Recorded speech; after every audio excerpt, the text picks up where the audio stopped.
Hey, good morning, guys. I'm know I've gotten a couple videos out to you this week. This is going to be my second or third one this week. I did a couple just off my cell phone, just kind of checking in. But I wanted to do this one because I think I'm going to switch up the regular check-in time to either Friday or Saturday. I'm not sure, but the middle of the week Tuesday, which with an old contract I had, that used to be like my downtime day, so that's why I started it on Tuesdays. I know it doesn't really fit in with a lot of your guys' schedules, and you guys kind of just completely miss the check-ins that I do just by the fact that you all have your own jobs and you're working.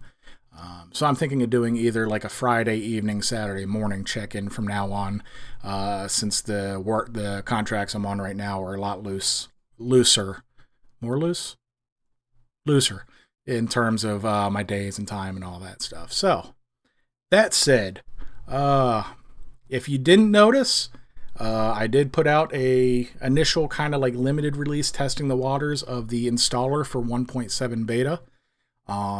Just a reminder, InputMapper itself is still beta.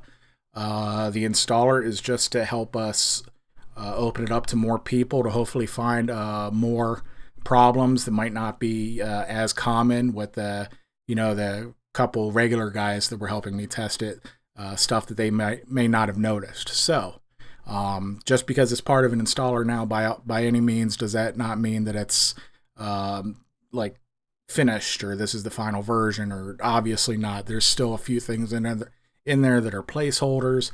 There's a few things that I've talked about that I'm working on that aren't really exposed yet in the UI, primarily theming, stuff like that. I'm still doing all the back end stuff for that. But the installer will help more users have better accessibility to it, where they don't have to worry about the unzipping the zip and putting different files in different places, stuff like that.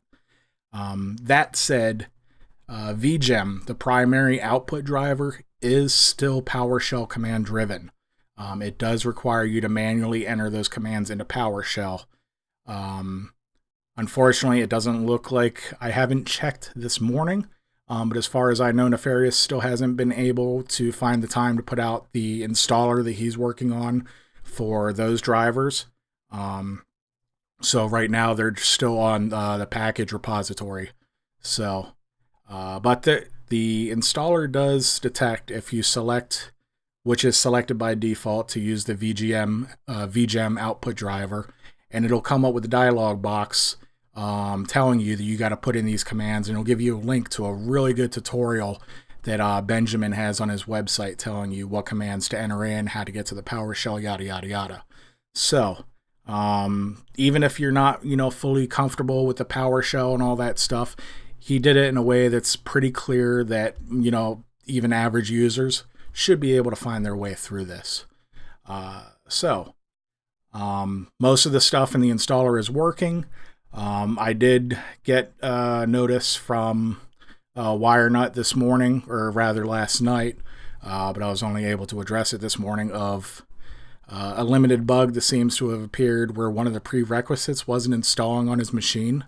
For some reason, the prerequisite installer itself, which is from Microsoft because it's a C++ redistributable prerequisite. I don't know why I'm having trouble with that word today. Whatever, it's a Microsoft prerequisite.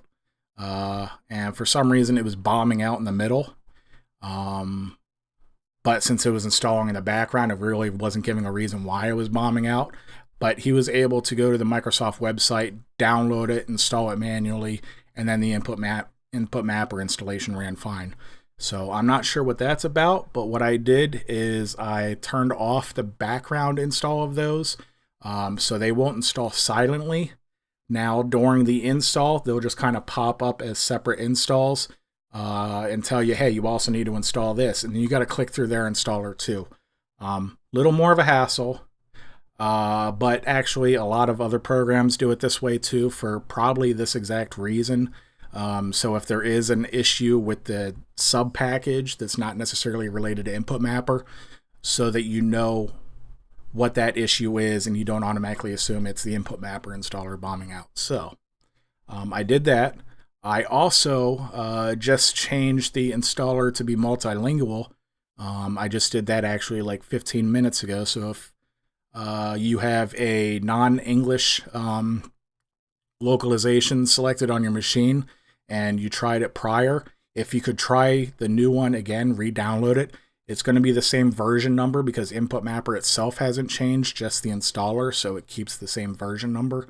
But the installer is updated, and it should have localization for, I think I selected like the top 7 most common visitors that I get to the website. So you got your Chinese, you got your French, your German, and there were a couple other ones I can't remember off the top of my head.